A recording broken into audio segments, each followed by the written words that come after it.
So I think this is a really interesting question, and I think a good place to start with this question of why people get into debt is what we actually mean when we say someone's in debt.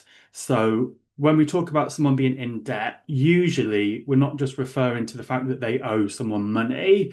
We usually mean they owe someone money and they're finding it impossible to pay back what they owe, and therefore they're worried about what that person's going to do to get it back. So conventionally that would be kind of worrying about legal enforcement of debts. So why do people get into that situation? There's some received wisdoms around this, which I'm going to kind of slightly challenge. So the received wisdoms around why people get into debt, I guess there's three main reasons that are usually offered. One is poor financial skills on the part of the borrower. So the idea that someone's not very good at budgeting their income and expenditure, or the idea that people sometimes ignore their debts and that's kind of a lack of financial literacy or something. That's the first one. The second one is that more and more people in our society supposedly lack self-restraint.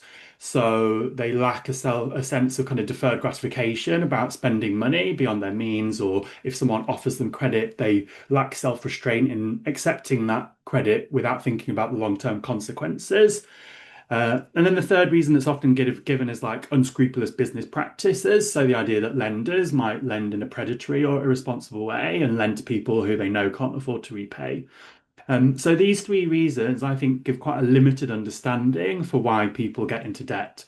And they also tend to blame or even stigmatize the people who lose out from borrowing money, especially if you think about it in legal terms. So, like, according to the law, if someone's in debt and isn't paying the money that they owe, then the responsibility and fault lies kind of squarely on the shoulders of the person that can't pay.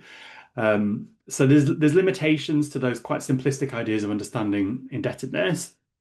I think it's better to take a systemic view and look much more broadly at how profit is made and how wealth is accumulated, and how that's changed over time. So super quickly on this, in the UK, if you look at kind of mid to late 20th century, there was a decline in manufacturing. Industrial production relocated from the UK to countries where wages were lower and production costs were lower.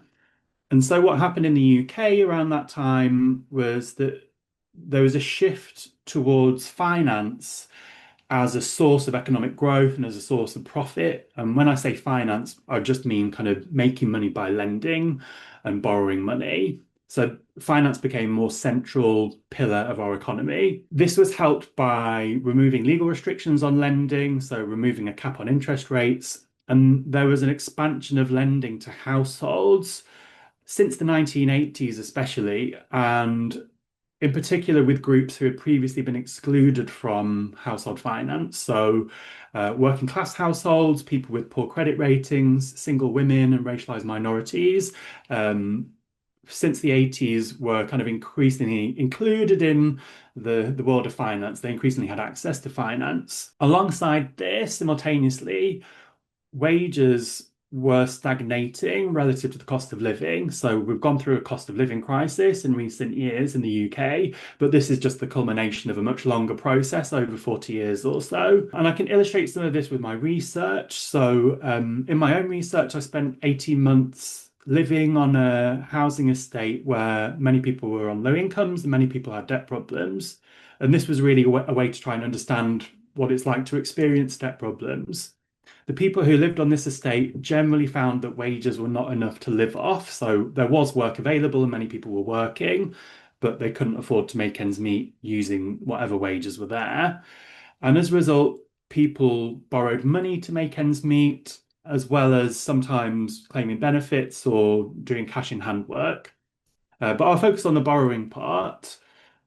As a result of borrowing money to make ends meet, lots of people were in arrears. In other words, they were behind on some of their monthly payment obligations. That could be loan repayments, credit card repayments, or just household bills. And as many people will be familiar with, if you are behind on one of your monthly payment commitments, you start receiving letters from your creditors, from debt collectors, and those letters tend to threaten legal enforcement. They tend to say, like, if you don't pay this much money by this date, there will be legal action. You might have bailiffs come around to your house. and so on. In the community where I lived temporarily, a lot of people responded to this situation, and it's a very distressing situation that's associated with mental health problems, even with suicidal thoughts.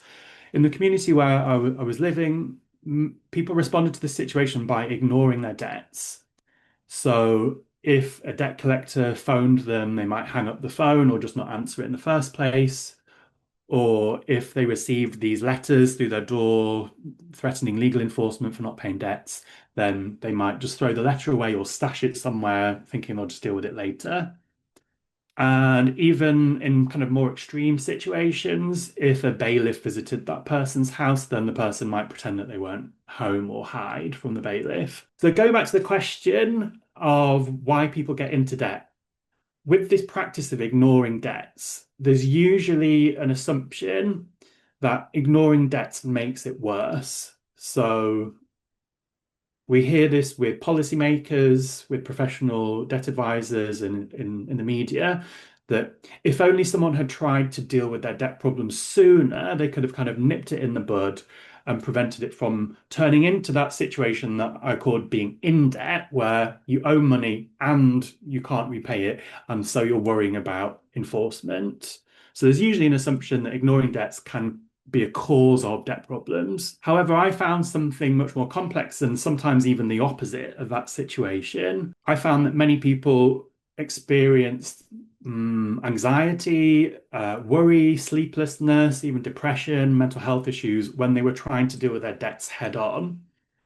And that actually ignoring debts for many people in the community where I worked was a way to try and stay hopeful and optimistic about avoiding legal enforcement.